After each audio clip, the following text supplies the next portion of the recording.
مومن فقط احکام الہی کا ہے پابند۔ آپ صلی اللہ علیہ وسلم کی حدیث کا جو مکمل ایک حدیث ہے، اس کا ایک حصہ ہے کہ المرأۃ رائیۃ علی بیت زوجہا و ولدہ، یعنی عورت کو اس کی ذمہ داریوں میں سے یہ کام ہے کہ شوہر کے گھر کو وہ ایک اچھا گھر بنائے اور ساتھ ہی اولاد کی تربیت کرے، اولاد کی پرورش کرے۔ تو یہ شوہر کا گھر اور شوہر اور بچے یہ سب سے اولیت والا اور پرائرٹی والا کام ہے، جس کو ترجیحی طور پر ایک خاتون کو جو ہے انجام دینا ہے۔ اب یہ کام کرتے ہوئے اگر اس کے پاس وقت ہے، جیسا بچے چھوٹے چھوٹے ہیں تو گھر اس کی پرائرٹی رہے گی، لیکن اب یہ سب بچے تھوڑے بڑے ہو جائیں، اسکول جانے لگے، اور عورت کے پاس اگر وقت ہے اور اپنے اس وقت کو وہ اچھے سے یعنی کچھ اور تعمیری کاموں میں استعمال کرنا چاہے تو اپنے اس وقت کو اچھے سے اسپیئر کر سکتی ہے۔ لیکن اگر عورت یہ سوچے کہ مجھے اپنا جاب کرنا ہے، اپنا پروفیشن بنانا ہے اور اپنا کیریئر بنانا ہے، اور بچے جو ہے اس کے سامنے کوئی اہمیت اگر اس کی نہ ہو، تو آج ہم دیکھ رہے ہیں کہ کس طرح سے بچوں کو ایک چائلڈ ہوم میں اور چائلڈ کیئر سینٹرز میں جو ہے وہاں چھوڑا جاتا ہے، اور کس طرح سے وہاں بچوں کے ساتھ ٹریٹمنٹ ہوتا ہے، اور ان کو کس طرح سے وہاں بچوں کو رکھا جاتا ہے، مار پیٹ، ڈرگس، یہ وہ ساری چیزیں جو ہے آج کل دیکھنے میں آتی ہیں کہ بچوں کو سنبھالنے کے لیے وہ کس طرح کے طریقے اپناتے ہیں۔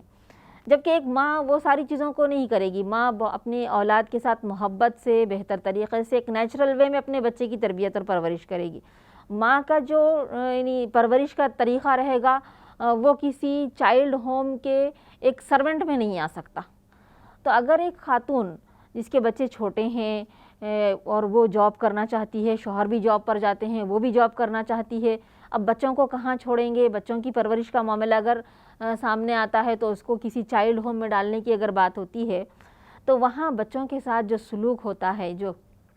تو وہ ساری چیزیں ہمارے سامنے ہیں، جہاں بچے کی ایک غلط پرورش ہوتی ہے، اور بچپن میں جس طرح سے بچوں کی پرورش ہوتی ہے وہ بڑے ہونے کے بعد بھی اسی پر وہ قائم رہتے ہیں۔ اگر ان دنوں میں بچوں کو ماں کا پیار نہ ملے، ماں کی توجہ نہ ملے، ماں کا وقت اگر نہ ملے، تو بچے ہم آج کل دیکھ رہے ہیں کہ بڑے ہونے کے بعد کس طرح کی ان کی ذہنیت بنتی جا رہی ہے۔ تو یہاں عورت کی سب سے پہلی ذمہ داری ترجیحی طور پر پرائرٹی میں یہی بنتی ہے کہ وہ اپنے اولاد کی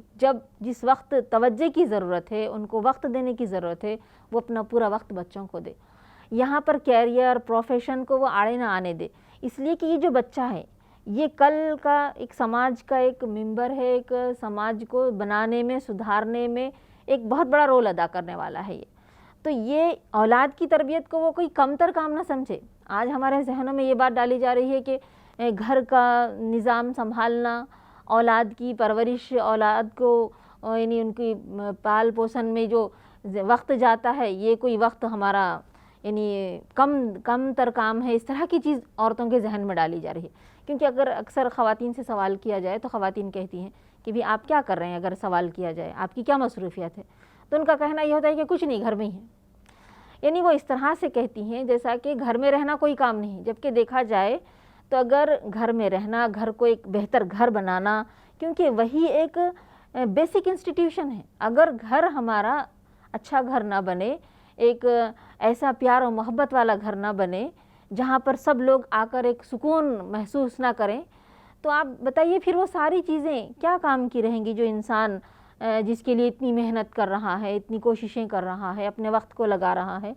تو یہاں یہ بات ذہن میں رہے کہ اس کام کو ہم کوئی معمولی کام نہ سمجھیں۔ گھر کو ایک بہتر گھر بنانا اور اولاد کی تربیت اور پرورش کرنا یہ کوئی معمولی کام نہیں، یہ ایک بہت بڑا کام ہے، 24 hours into 7 days کا کام ہے۔ تھوڑی دیر کے لیے بھی عورت اس سے غافل نہیں ہو سکتی ہے۔ تو جب یہ پرائرٹی ہو، جب بچے چھوٹے ہوں، وہ اس طرح کے کاموں کو انجام دے۔ لیکن جب بچے تھوڑے بڑے ہو جاتے ہیں، اسکول جانے لگتے ہیں، عورت کو اگر کچھ وقت ملتا ہے 3 گھنٹے 4 گھنٹے، تو وہ اپنے اس وقت کا پھر اچھے سے اور بھی کچھ اور استعمال کر سکتی ہے۔ وہ سوشل سروسز کر سکتی ہے، سماج کی اصلاح کے بارے میں جو ہے سوچ سکتی ہے، یا پھر وہ کوئی پروفیشنل اس کے پاس کورس ہو تو وہ اپنے کوئی اچھے سے جاب کر سکتی ہے، اپنی جو صلاحیتیں ہیں جو ان سب چیزوں کو دوسروں کے درمیان میں بھی بانٹ سکتی ہے، کوئی بزنس کر سکتی ہے۔ تو جب اس کے پاس ان کاموں کو کرتے ہوئے اس کے پاس وقت ہو تو وہ ان کاموں کو جو ہے انجام دینے کی کوشش کرے۔